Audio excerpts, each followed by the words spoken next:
Okay, this is just a quick video today. Just get this out of the way. This is a Uber Light stuff sack. This is what comes with the Thermarest Uber Light. It's a very small stuff sack, about the size of my hand. It looks big because I have the lens in wide angle mode, but it's very small, very light. And when I first started the Pad Pal electric sleeping pad inflator project, I always thought like, man, it would be cool if I could get a sleeping pad inflator lighter than this darn thing. And it just didn't seem like it was going to be possible for a long time. I kept trying to make them lighter and not lighter, but I was making diminishing returns on that endeavor. And this weighs 7.5 grams. Well, this is the latest version of the Pad Pal. This is a V5 prototype. It's one of the more refined prototypes. I have a few of them. And this is this represents basically close to a finalized design. But let me just drop it in there. And you're looking at 7.26 grams, so a quarter of a gram lighter. Yep, I finally did it. I made a sleeping pad inflator that weighs less than the Uber Light stuff sack. I'm happy. I don't think I'll be making any changes for a while. But let's just talk about these changes. This will bring the old one up and bring my notes here that will help me keep track because I tend to go on tangents and repeat myself. So let's check my notes. Let's start off. Oh yes, starting off. What are the changes? It's smaller. You'll notice that it is basically the size of just the adapter, plus the little bit of a PCB sticking out on the top, a PCB housing anyways. So yeah, it's smaller, it's more compact. The second change is the adapters are kind of designed to pop in.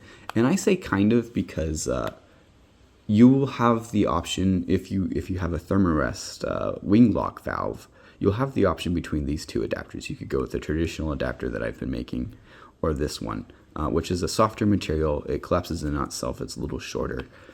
This has the benefit of being lighter and more compact in size, but it's harder to attach and detach from the pad. And it will also cost more. They're a lot more expensive for me to make, so it'll be like an additional $4 for these. Where this, no additional cost. And I have these in all of the adapters I make. So these will be available in all the adapters I make. If you want the collapsible one, it's only really available in the Uber Light, not Uber Light, the wing lock adapters. The other big change is because of the layout, there's an adapter fitting on both sides. So you could flip this around and use it to deflate a pad too, right? So once you're done inflating your pad in the morning, you can flip it around and deflate it, which is kind of neat. It doesn't really work very well on the Uber Lights, but other pads like the Big Agnes pads and stuff, it works pretty good for deflating.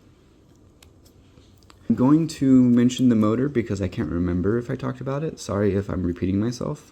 I'm very bad at making videos, and I don't want to do another take. But yeah, let's just talk about the motor. It's a brushless design now, which means longevity is greatly improved. You no longer have to replace these motors. On this previous version, the motors were treated like a consumable. It probably wouldn't even make it through a through hike, depending on how long your through hike was. I've done some testing. This motor lasts way longer. You could probably make it through a triple crown without replacing this motor, which is kind of cool. So the motor now lasts basically the lifetime of the unit. It's not something you'll have to replace really, unless you're extremely unlucky. Let's also talk about the layout, right?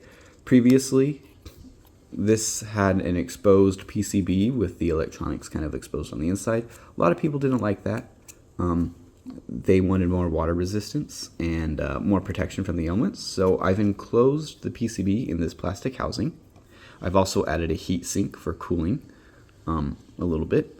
And there's a button so you could cycle through different modes. And the board, the PCB inside of here, is conformally coated in acrylic. If you put it under a UV light, you can see that coating where it's been applied, and I just apply that with a Q-tip. That makes it water resistant. It should be a lot more resistant to water now. Although this wasn't too bad to begin with either. I even know of a person who accidentally cold soaked theirs while they were on the TA in New Zealand, and they just let it dry out and it still worked.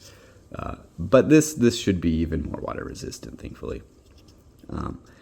And because of how powerful this is and how short and small the housing is, I wanted to make sure that you kept your fingers away from this blade, because there's the potential for this blade to do some harm to you because it moves so fast. It might even break skin if you got your finger caught in there. So when it's attached to a pad, you could operate it, disconnect it from the cable and everything, while keeping your hands slightly away from the inflator. And so that's another reason why I detached the PCB from the housing. And now it just clips to the top.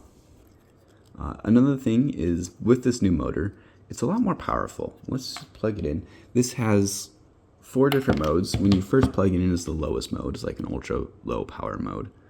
And then there's a button on the bottom here that you could use to cycle through the settings.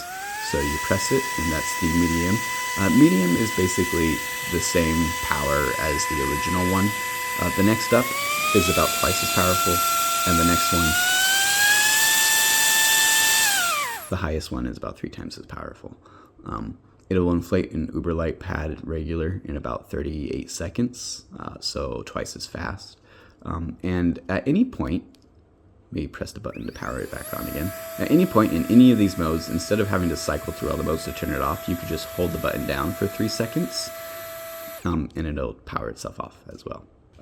Let's talk cons and what exactly is happening with this going forward. So I said this is a beta prototype, and that's because there's just so many changes that I've made between these 2 versions that I don't want to start off selling them at full price. So I made a small batch of 20, and I'm going to be reaching out to people on the list. There's not enough to go around for everyone, so it's just going to be the first 20 people on the list will have the option to buy these at basically at cost, at the assembly cost, in exchange for some feedback. And assuming if all goes well and everyone likes it and there's no big issues discovered, I'll start making larger batches and transitioning to selling them for full price.